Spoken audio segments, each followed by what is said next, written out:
বর্তমান আমরা সকলেই যারা খোঁজ খবর রাখি তারা আমরা জানি এই যে আমাদের পার্শ্ববর্তী যে রাষ্ট্রটি, এই রাষ্ট্রটি হচ্ছে একটি বর্তমান পৃথিবীতে যদি দুইটা রাষ্ট্র থাকে যারা নিজেদের অন্যায় অবিচার, মুসলমানদের প্রতি যে এক্সট্রিমিস্ট মনোভাব, মানবতাহীন, একই সাথে মূর্খতা, অজ্ঞতা, অসভ্যতায় পৃথিবীর চূড়ান্ত সীমায় যদি পৌঁছে থাকে, তাহলে দুইটা দেশের তালিকায় একটা ইহুদিদের আর একটা এই দেশ, এটাতে কোনো সন্দেহ নাই।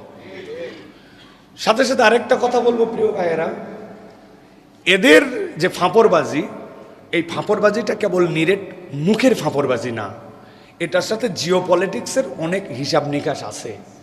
এই বাংলাদেশের পাশে রাখাইন রাজ্যকে নিয়ে যত ধরনের ক্রেজ তৈরি হচ্ছে, যত ধরনের রাজনৈতিক ভূ রাজনৈতিক যে ক্ষেত্র তৈরি হচ্ছে, এটা কোনো অযথা বিষয় নয়, এটার সাথে একটা হিসাব নিকাশ আছে। ঠিক একই রকম পার্শ্ববর্তী দেশের যে অঞ্চলের সাথে পাকিস্তানের বিরোধ, ওইটাও একটা জিওপলিটিক্সের বিরাট বড় পটভূমি আছে। তারা এই অঞ্চলে যে কর্তৃত্ববাদ প্রতিষ্ঠা করতে চায়, তারা এই অঞ্চলে যেই ধরনের সিস্টেমেটিকভাবে মুসলমানদেরকে এই জায়গার থেকে বিতাড়ন করার তার যে সুদূর প্রসারী প্ল্যান, এই প্ল্যানের অংশ হিসাবে এই অস্থিরতাগুলা, সাথে সাথে বর্তমান যে ধরনের নোংরা রাজনীতি চলতেছে, ওই রাজনৈতিক কিছু বহিঃপ্রকাশ হচ্ছে এই যুদ্ধবিগ্রহগুলা। তবে আমার ক্ষুদ্র জ্ঞানে যতটুকু বলে যে এই যারা যুদ্ধ খেলা দেখায়, এই যুদ্ধ খেলার ম্যাক্সিমাম তো তাদের ফিল্ম ইন্ডাস্ট্রির মাধ্যমে হয়।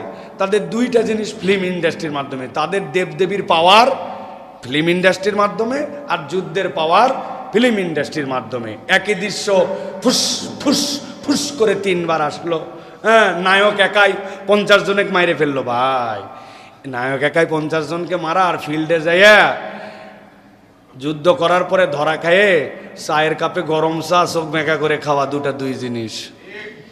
অতএব এই যুদ্ধ বিগ্রহ আমরা প্রথমে বলবো যে এগুলোর সাথে আমরা চাই না এগুলা হোক, সাথে সাথে কোনো জায়গায় কোনো সন্ত্রাসী আক্রমণ হোক, আল্লাহ রাব্বুল আলামিন এটা পছন্দ করেন না। আল্লাহ রাব্বুল আলামিন নিষেধ করেছেন যে এই দুনিয়ায় তোমরা ফাসাদ করো না। কিন্তু এই ভারত পাকিস্তান বা তাদের এই যুদ্ধকে গাজওয়াতুল হিন্দের দিকে ধাক্কা মেরে ঠেলে দেওয়া, এটা হচ্ছে আমাদের একটা অপব্যাখ্যা অথবা অতি আবেগী ব্যাখ্যা। এটা তাদের রাজনৈতিক টার্ম, এটা তাদের পলিটিক্যাল টার্ম, এটা তাদের এক দল পতিত, তাদের কোনো শক্তি নাই।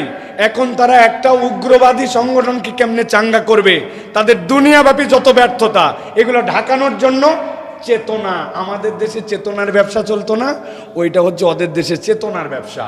এখন আপনি চেতনার সাথে যে কোনো ঘটনার সাথে আপনি যদি এইগুলার সাথে এই গাজওয়াতুল হিন্দ উমুক তুমুককে রিলেট করেন, আমার ক্ষুদ্র চিন্তায় বলে এগুলা প্রেক্ষাপট তৈরি করতে পারে, কিন্তু এর সাথে এর কোনো সম্পর্ক নাই। আমরা চাই যে দুনিয়াব্যাপী শান্তি আসুক, মুসলমানরা নিরাপদে থাকুক। এই জন্য আমরা আমাদের ভাইদের, মুসলমানদের সর্বদা পক্ষে থাকবো ইনশাআল্লাহ।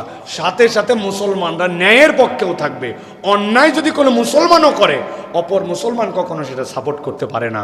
সুতরাং আমরা ন্যায়ের পক্ষে, মুসলমানদের পক্ষে। আল্লাহ আমাদেরকে, আমাদের ভাইদেরকে হেফাজত করুক।